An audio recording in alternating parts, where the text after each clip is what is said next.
തൃശൂർ ആതിരപ്പള്ളിയിൽ കാട്ടാനക്കൂട്ടം പെട്ടിക്കട തകർത്തു. 5 ആനകളടങ്ങുന്ന സംഘമാണ് കട ആക്രമിച്ചത്. ഇന്ന് പുലർച്ചെ 3 മണിയോടുകൂടിയായിരുന്നു സംഭവം. വിവരങ്ങളുമായി മനോജ് ചേരുകയാണ്. മനോജ്, ഇന്ന് പുലർച്ചെ 3 മണിയോടുകൂടിയാണ് കാട്ടാനക്കൂട്ടം നാടിറങ്ങി ഈ ആക്രമണം നടത്തിയത്. ഇപ്പോൾ കാട്ടാനക്കൂട്ടം കാട് കയറിയ ഒരു അവസ്ഥയിൽ തന്നെയാണോ? മറ്റു വിവരങ്ങൾ കൂടി. പുലർച്ചെയാണ് ഈ കാട്ടാനക്കൂട്ടം ജനവാസ മേഖലയിലോട്ട് ഇറങ്ങിയത്. 3 മണിയോടെ ഈ തട്ടുകടയിൽ, അതായത് തുമ്പൂർ മൊഴിയിൽ പ്രവർത്തിക്കുന്ന തട്ടുകട തകർക്കുകയായിരുന്നു. 5 ആനകളടങ്ങുന്ന സംഘമാണ് ഈ കട ആക്രമിച്ചിട്ടുള്ളത്. തുമ്പൂർ മൊഴിയിൽ പ്രവർത്തിക്കുന്ന ഈ കൊന്നക്കുഴി സ്വദേശിയായിട്ടുള്ള സുഹറയുടെ കടയാണ് തകർത്തിട്ടുള്ളത്. നേരത്തെയും ഇത്തരത്തിൽ കാട്ടാനക്കൂട്ടം ഈ റോഡിലോട്ട് ഇറങ്ങുന്ന സാഹചര്യം ഉണ്ടായിരുന്നു. പിന്നീട് ഈ കട തകർത്ത ശേഷം ഈ കാട്ടാനക്കൂട്ടം അവിടെ നിന്നും കാട്ടിലേക്ക് കയറിയെന്നാണ് ലഭിക്കുന്ന വിവരം. എന്തായാലും നേരത്തെയും വിനോദസഞ്ചാരികളടക്കം ഈ റോഡിലൂടെ കടന്നു പോകുമ്പോൾ വളരെ ഭീതിയോടുകൂടെയാണ് പോയിക്കൊണ്ടിരുന്നത്. നേരത്തെ തന്നെ അതിന്റെ ദൃശ്യങ്ങളൊക്കെ പുറത്തു വന്നതാണ്. നിരവധി കാട്ടാനകളാണ് റോഡിലേക്ക് ഇറങ്ങുകയും അതുപോലെ ഈ വിനോദസഞ്ചാരികൾക്ക് നേരെ ഇത്തരത്തിൽ ആക്രമണത്തിന് മുതിരുകയും ചെയ്തത്. ആ ഒരു സാഹചര്യത്തിലാണ് ഇപ്പോൾ ഈ കട കൂടെ തകർത്തിരിക്കുന്നത്. ഇവരുടെ ഉപജീവന മാർഗമാണ്. ദിവസവും ഈ തട്ടുകട കൊണ്ടാണ് ഇവർ ജീവിച്ചു പോരുന്നത്. ആ ഒരു കടയാണ് ഇപ്പോൾ കാട്ടാനക്കൂട്ടം തകർത്തിരിക്കുന്നത്. ആ ദൃശ്യങ്ങളിൽ തന്നെ വ്യക്തമാണ്.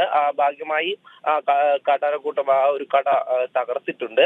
അതിൽ വളരെയധികം ആശങ്കയും അതുപോലെ തന്നെ ഭീതിയിലുമാണ് അവിടെയുള്ള ജനങ്ങൾ. കാരണം ഇതിലൂടെ സഞ്ചാരപാതയിലൂടെ പോകുന്ന സമയത്ത് കാട്ടാനക്കൂട്ടം എപ്പോഴാണ് റോഡിൽ ഇറങ്ങുന്നതെന്ന് ഉള്ള ഒരു കാര്യം അത് പറയാൻ സാധിക്കില്ല. കാരണം നിരവധി ആനകൾ, അതായത് ഈ അതിരപ്പള്ളി മനോജ്, ഇത് തന്നെയാണ് മനോജ് പറഞ്ഞതുപോലെ തന്നെ അടിക്കടി സംസ്ഥാനത്തിന്റെ പല ഭാഗങ്ങളിലും ഇത്തരത്തിലുള്ള വന്യജീവി ആക്രമണങ്ങൾ ഉണ്ടാകുന്നു.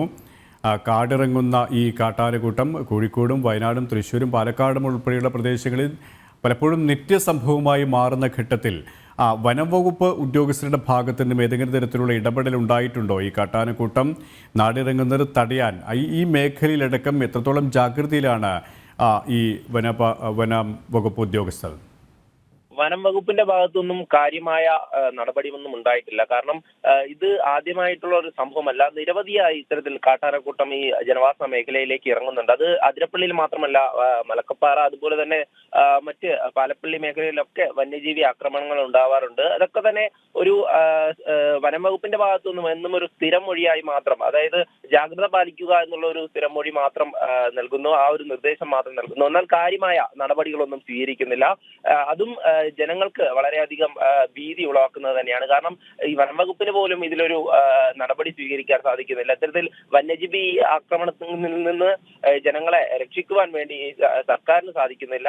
ആ ഒരു സാഹചര്യത്തിലാണ് ഉപജീവന മാർഗം പോലും ഈ തകർന്നു പോകുന്ന ഒരു അവസ്ഥയിൽ അവിടെയുള്ള ജനങ്ങൾ ഇത്രയും ദുഃഖിതരായി മുന്നോട്ട് പോകുന്നത്. എന്തായാലും ഈ ഒരു സംഭവം, അതായത് തട്ടുകട തകർത്തതോടുകൂടി ഈ സുഹറയുടെ ജീവിതമാർഗവും ഇപ്പോൾ മുടങ്ങിയിരിക്കുകയാണ്. ഇനിയും ഇത്തരത്തിലുള്ള ആക്രമണങ്ങൾ ഉണ്ടാവാതിരിക്കാൻ വേണ്ടി എങ്ങനെയാണ് തങ്ങൾ ഈ ജാഗ്രത പാലിക്കേണ്ടതെന്നുള്ള ചോദ്യമാണ് വനം വകുപ്പിനോട് അവിടെയുള്ള ജനങ്ങൾ ചോദിക്കുന്നത്. നേരത്തെ വനം വകുപ്പ് വാച്ചർമാരെ ഉൾപ്പെടെ ആക്രമിക്കുന്ന സാഹചര്യമുണ്ടായി. ഈ കാട്ടാനയുടെ ആക്രമണത്തിൽ നിരവധി ആളുകൾ മരിക്കുന്ന സാഹചര്യമുണ്ടായി. ഈ അതിരപ്പള്ളി മേഖലയിൽ തന്നെ വനം വകുപ്പ് വാച്ചർമാർക്ക് ആനയുടെ ചവിട്ടേൽക്കുന്ന സാഹചര്യം.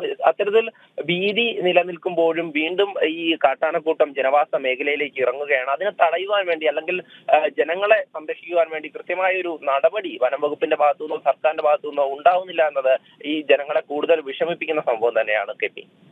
തൃശ്ശൂരിൽ നിന്നും മനോജാണ് വിവരങ്ങൾ നൽകിയത്.